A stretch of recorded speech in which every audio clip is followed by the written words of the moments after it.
So basically, what I was talking about on Facebook, where they started to really censor me, as much, I can't prove it completely, but I believe that they did, was the Capitol riot. Okay, the FBI calls it the Capitol breach in all of their charging documents. But as you know, the mainstream media calls it the Capitol insurrection, or the Capitol violent insurrection, or any iteration thereof. So I was talking about that. Sorry, the Dodgers just won. They got a home run. So I was talking about how the indictments fall into two categories. Okay, one is misdemeanors. Trespassing on federal property, trespassing on a monument, maybe not out of order, but like disorderly conduct. I don't know what the exact charge is for taking a selfie, but stuff like that.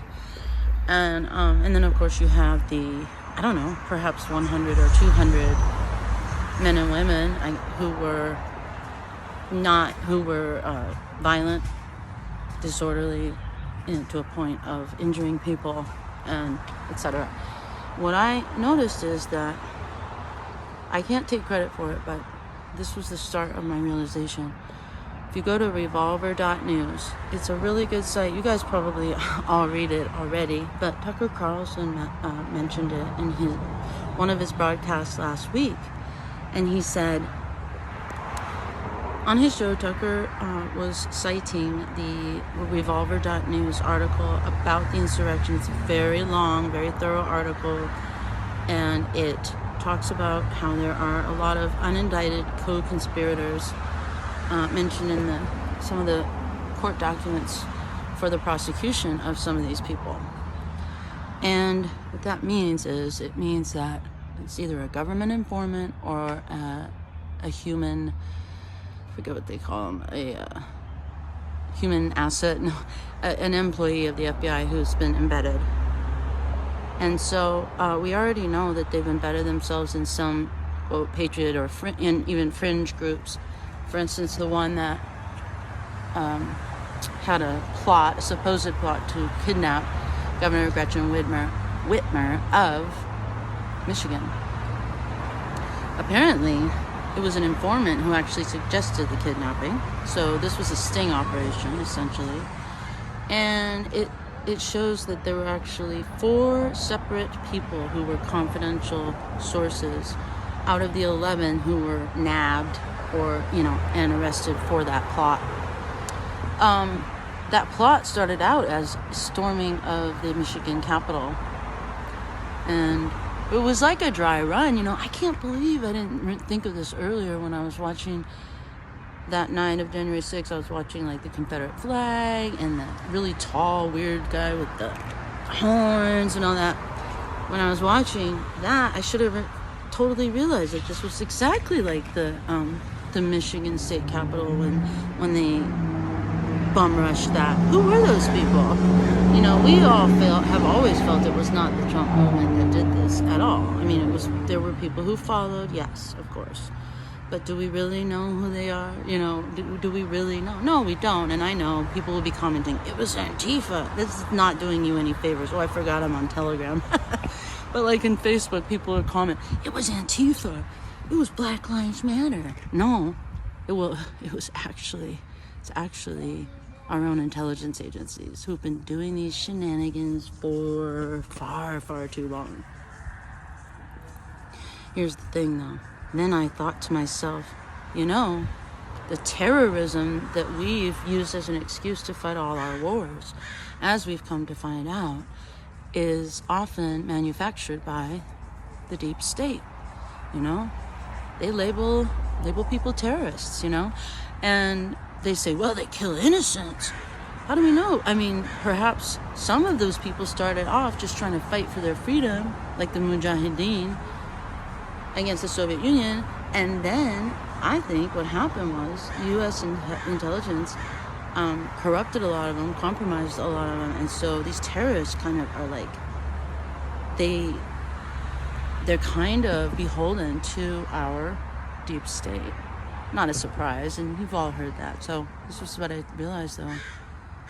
They're already probably in about the third stage out of 10 stages of officially cementing the domestic terrorist category and population. And we won't even know if it's actually patriots or not going forward, and it's just gonna only get worse. So that's why that was the grand plan. Actually, they can do it for foreign terrorists, they can do it for domestic terrorists, and of course we never really get the actual details of these things, and we never really understand why they're trying to kill us. I mean, we could say it was the Israeli-Palestinian problem, but there's Shias, there's Sunnis, there's, it's not just that they hate us for our freedom. Definitely not that. And it's also not that they see us as the great Satan. Of course, there is a moral element, and of course there are fanatics in Islam. They have a premium on fanatics in this era. Doesn't make them any different than any religion where people are fanatics. Fanatics are fanatics. But, when they're fanatics, they feel that they have a duty sometimes to wage jihad, as we all know. But this is exploited by the cynical. This is exploited by the deep state. It's exploited also by kingpins over there, whether they are, issuing a fatwa or whatever. I mean, I really believe that those who have any power at all over there are not religious. They're just cynical power manipulators. That's why I'm terrified and absolutely horrified and disgusted by honor killings, okay? And that's horrible, but the deep state sure isn't trying to stop that abroad, And so I'm just saying that Islam does not freak me out. Fanaticism freaks me out, and fanaticism co-opted and manipulated by cynical, evil, soulless men. That scares me. Keep fighting. I know y'all are. We've seen a lot of patriots in the streets. In London today, there was more than 100,000. Not a single article or report on it on MSM. And it was on YouTube. I don't know if it's been taken down, but it was the Freedom March. And everybody was singing, and it was anti-lockdown. So I really went, wow, you know what? Ever since Biden took office, so for the whole time Biden's been president, we haven't been able to see fellow patriots on TV. We haven't been able to see those crowds that come to the rallies. Today, I saw people going to Trump's rally, and Facebook took down all the videos, but because, they have their governance board, which I showed in an article, is not independent at all.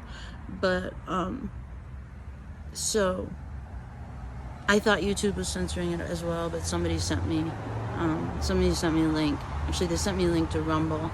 I don't know if the YouTube one stayed up. I think the sound did get turned off to the one I was watching. Yeah, they were doing that. So basically what I'm trying to say is we haven't seen, the true patriots, not the violent ones, not the cognitively challenged or the mentally unstable victims of the deep state. But we saw today in London, and we saw in Ohio, we saw the real movement. And this is why I do what I do. And so we have to keep demanding to see the real movement, because the infiltration is so deep and so bad that we must make sure it does not succeed. Okay, thanks so much for watching. I miss y'all, and please let me know what you think. I feel like I don't hear anything from anyone anymore. Miss you. Bye.